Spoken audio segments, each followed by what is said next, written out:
Hey guys, it's Nick from 10 Top 5, and today we're going to be taking a look at the top 10 reverse sleepers. Coming in at number 10 is the Scion TC. Yes, I know people who know about cars will not agree with my choice with this car, but many people who do not know a thing about cars or know very little about them will agree that this car does look fairly sporty and fairly powerful. Though it may look fairly sporty, the Scion TC's soft suspension, heavy body roll, and the same naturally aspirated 4-cylinder that's in the Camry will make this car feel like anything but sporty. The 4-cylinder engine provides the car with 179 horsepower, also bring the car to 60 in a very sluggish 6.8 seconds, and finishes the quarter mile in 15.2 seconds. This car comes in at only $19,000 base model, which is almost nothing, but Toyota advertises as a sporty coupe, which it is not and never will be.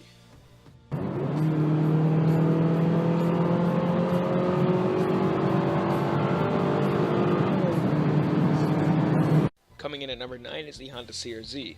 Now this is not a small version of the Honda CR-V, it's not related to the CR-V at all, so don't mistake it for that.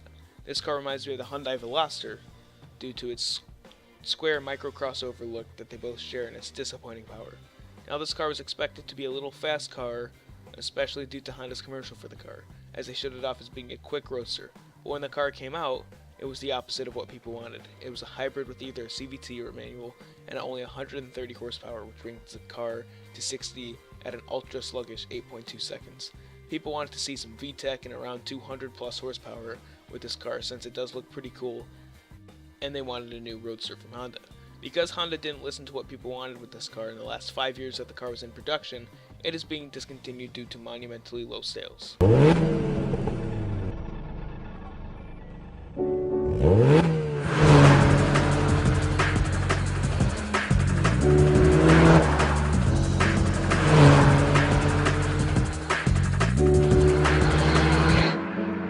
Coming in at number 8 is the Toyota Celica. This car is not super slow, as it weighs 2,500 pounds and it has 180 horsepower, which gets the car to 60 in 7.2 seconds, but that isn't fast by any means. This car definitely looks quick with its super sharp edges, interesting front and rear end. This car looks really good. The engine in this car is the same engine that comes in the Toyota Corolla, which isn't necessarily a bad thing, as they tune the engine and put some higher end parts in it to add some horsepower, which eventually brings it to 180 horsepower from 132 horsepower in the Corolla.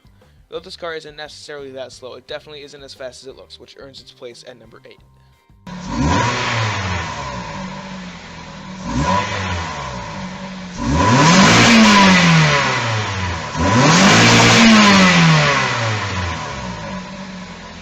Coming in at number 7 is the Hyundai Veloster. This car comes with a 1.6 liter 4-cylinder engine which produces a painfully slow 132 horsepower naturally aspirated or 201 horsepower when turboed. Now, the turbo model definitely isn't as slow, as it gains 70 horsepower, so I'm not counting the turbo version on this list, even though it's still slightly underpowered. But the reason this car is on the list is because of its awesome looks. The car looks like a super fast roadster like the CR-Z, but a lot cooler. It has 3 doors, swooping roofline, and many other interesting elements, as well as a pretty nice interior for the price. But when it comes to the engine, again, it lacks heavily.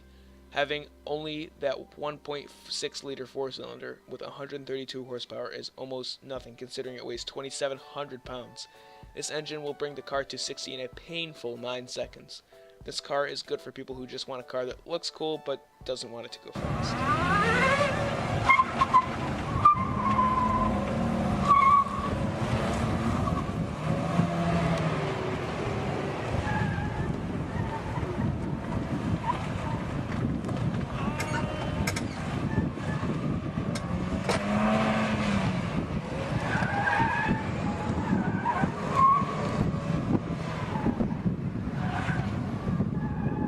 Coming in at number 6 is the Fiat 500 Abarth. Now, the Fiat 500 is not really looked at as a fast car, normally, as it looks like something advertising for Truly Nolan due to its many mouse-like features.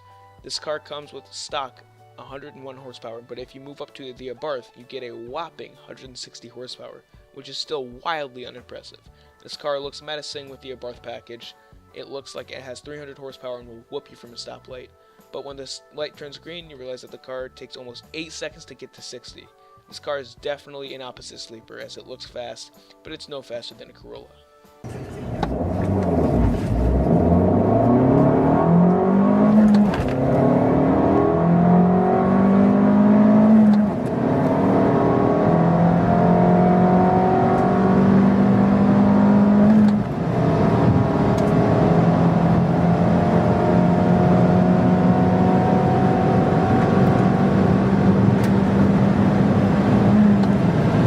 Coming in at number 5 is the Trio, Subaru BRZ, Scion FRS, and the Toyota GT86.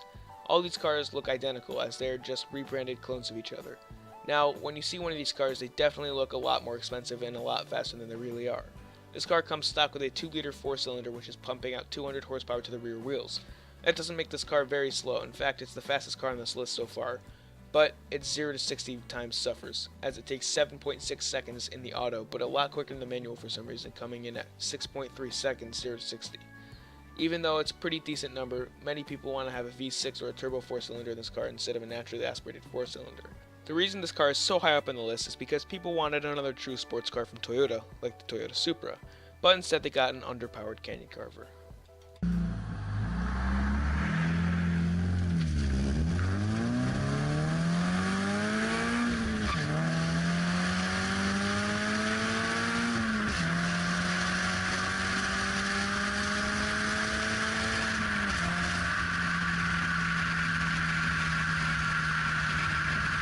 Coming in at number 4 is a pretty rare car, the Plymouth Prowler.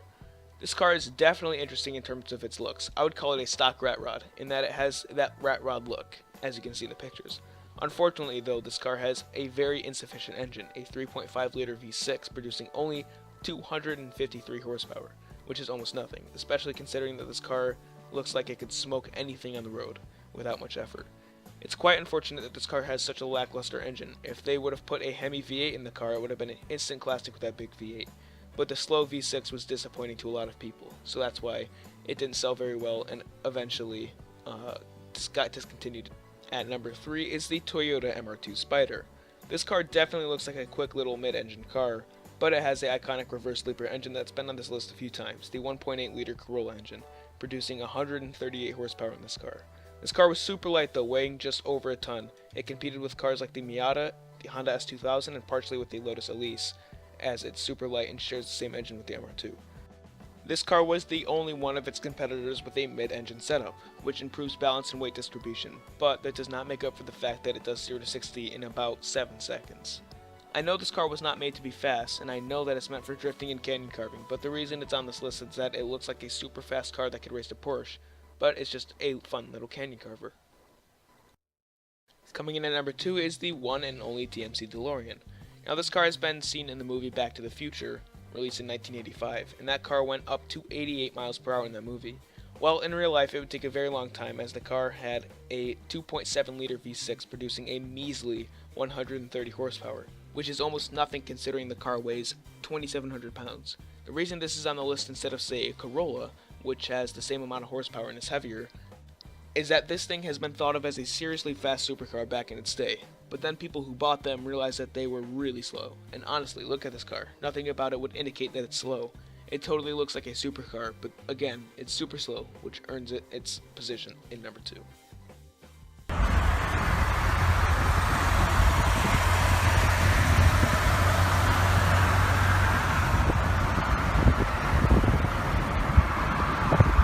And coming in at number 1 is something that not many people have heard of, and for good reason, is the Ferrari Mondial. This car would normally be seen as a modestly quick car if it was a Nissan or a Honda, but it's a Ferrari. The car had 214 horsepower and a 0 to 60 time of 7.21 seconds. Now that's absurdly slow for a Ferrari. I don't really have any words for why Ferrari decided to make this slower than a C3 Corvette, which is considered the worst and slowest Corvette ever. This car has a decent interior though, and I'd imagine that it would be a nice car to drive in, but honestly, the Ferrari with 214 horsepower in 1980 is ridiculous. This is definitely the epitome of a reverse sleeper. Thank you for watching our video. Like, comment, and subscribe for more. Let me know in the comments if I missed anything or if I made a mistake on this list.